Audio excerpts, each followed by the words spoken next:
Well, this weekend's concert, in addition to featuring Cher Warden and the Gretzky Third Symphony, includes also a concerto written by another Polish composer. Actually, I think the whole program is filled. All three composers are of Polish heritage.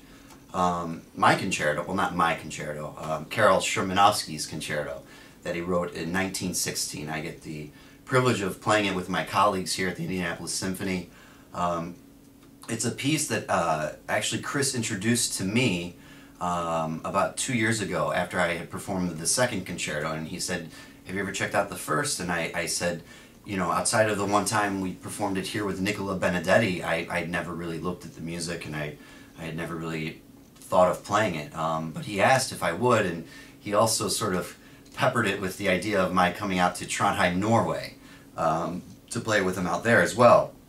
And so seeing that that opportunity was there, and then also as soon as I heard the piece and reminded myself, there are incredible colors and incredible things in this piece. I was, you know, the 1916 is such a unique time period in classical music in that you're coming out of romantic, especially writings for violin and orchestra. You're coming out of this incredible romantic palette. You know, the Tchaikovsky violin concerto, these harmonious, wonderful, wonderful colors that brought us into the 20th century. Well, Szymanowski had a sound world all to his own, harmony-wise, and a lot of it, I think, stems from his personality and what kind of person he was. He actually was not the most societally acceptable human being, shall I say. He had affairs with younger gentlemen, shall I say. Certainly something that's still incredibly unacceptable to today's society's standards and is illegal in most countries. I guess why I'm bringing it up, though, is that when you hear this piece, there seems to be some sort of internal battle in his writing between what he finds beautiful and also what he finds wrong.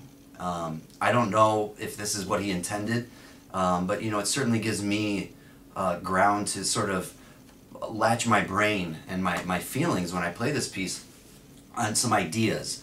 There are some incredibly beautiful moments in this music that are then interrupted by mayhem and craziness and frantic, almost schizophrenia, and it really is kind of, in my mind, a depiction of maybe what kind of life the man led. Certainly not a regular dude, but certainly wrote some incredible music.